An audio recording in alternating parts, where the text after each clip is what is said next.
Hey, it is day 3 of Freedom Week. For 7 days, we are talking about making a reclamation of the power and authority you have to heal and be whole from the inside out. And today, we're talking about listening to our minds. Yesterday, we said that holy listening is being present with ourselves. But many of us can't stand being alone with ourselves. If we imagined that our minds was a person outside of us, we wouldn't even answer their calls. Many of us have an inner critic or an inner chorus of critics. We nag, worry, berate, victimize, and abuse ourselves. We exhaust our minds trying to impress or win others' approval and love. Our minds race, and it is hard to shut it down at night. Our minds tell us we can't pursue our dreams, can't lose weight, can't hear God, can't count on others, can't live lives that are pain-free. And we certainly can't afford it. The language of the mind is thoughts, both positive and negative. We know something is wrong when we experience fear.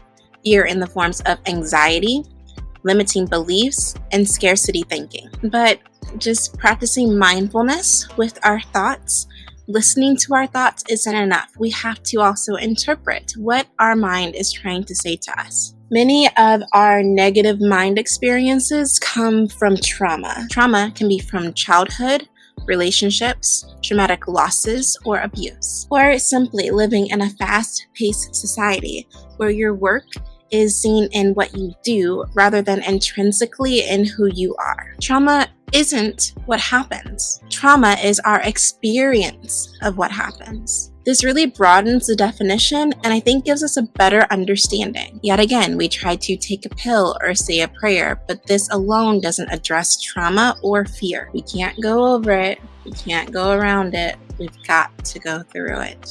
There's nothing more important to true growth than realizing that you are not the voice of the mind. You are the one that hears it. Only you can take inner freedom away from yourself or give it to yourself.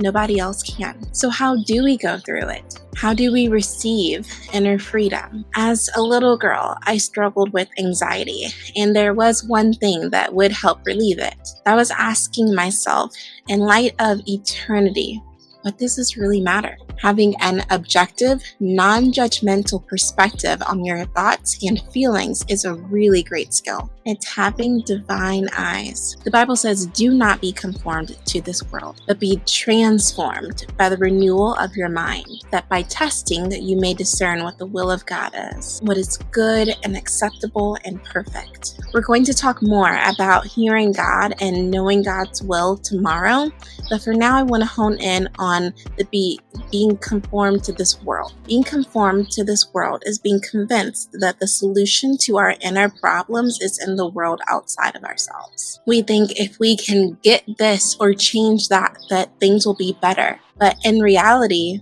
we're resisting reality. And when we resist reality, we're resisting God.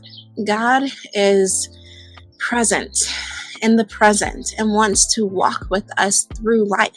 God is offering you healing from the inside out.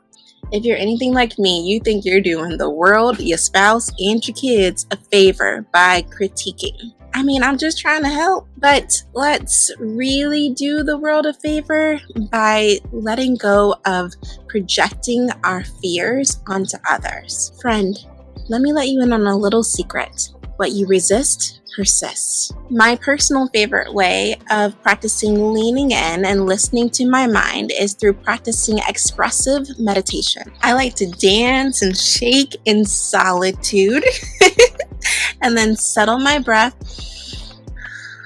and listen in silence. But the news about him kept spreading even more, and large crowds kept gathering to hear him and to be healed of their illnesses.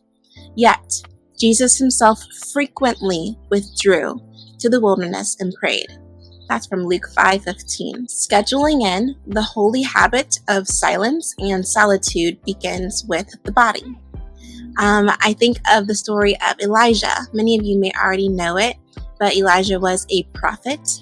And when he was faced with a situation where he feared, right? Fear, hello. The mind's talking. Feared for his life.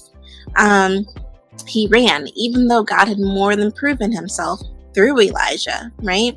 But he ran, and angels came and ministered to him. And the first thing they did was feed the dude.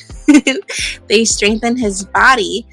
And I believe that prepared him to receive the word that he got from God in the form of a still small voice. After Elijah ate, in silence and in solitude, God helped him to process what was going on in his head. The body unlocks the mind. In the book of Psalms, it says, "Be good and know that I am God." No, in the book of Psalms, it says, "Have good doctrine and know that I am God."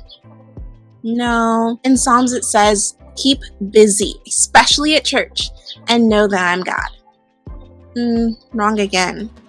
In Psalms, it says, "Be still and know that I am God." In Hebrew, the word still here means let go.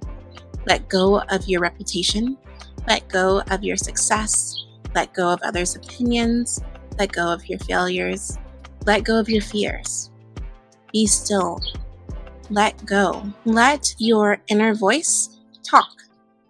Listen compassionately and dialogue with it. Or if that is too engaging, then you and God simply observe the mental word vomit that's coming up. Look to God and see that you are safe and separate from everything the mind is saying. This puts you in a better position to be in curiosity, to have empathy, and to show patience to your mind. We are much better able to interpret the mind when we remember that it's not our enemy. It's actually here to protect us. We just get to remember that there's nothing eternal that's at risk of being lost. Our mind can heal when we slow down to listen and respond compassionately in respect to what we hear. This builds integrity and gives our minds a signal of safety. Let's stop saying we want peace while living a chaotic and judgmental life. All right, so here's your exercise for the day. Are you ready? First, we're going to unlock the body.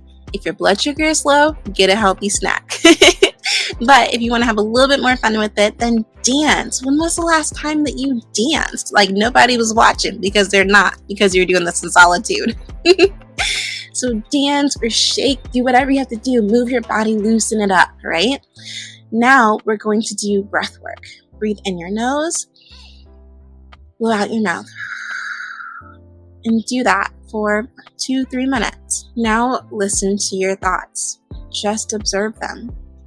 And after a little while doing that, ask yourself, why do I have this thought? Who would I be without this thought? What does this thought give me that I think I need? What does this thought take from me that I want back? After you've thought through those questions, journal. If you'd like help interpreting what you hear, I'll be sharing more about how I can help you interpret your mind on day 4, so stick around. Now, finally, sisters and brothers, whatever is true, whatever is honorable, whatever is just, whatever is pure, whatever is lovely, whatever is commendable, if there is any excellence, if there is anything worthy of praise, think about these things. If you haven't done your assignment from day 1 yet, remember to invite a friend on this freedom quest that we're on this week. Also, if you haven't watched day 2, you can watch that video, share it with a friend, and do the assignment. Tomorrow, we'll talk about how mind miracles help us to hear our soul and hear God. I'll see you then, friend.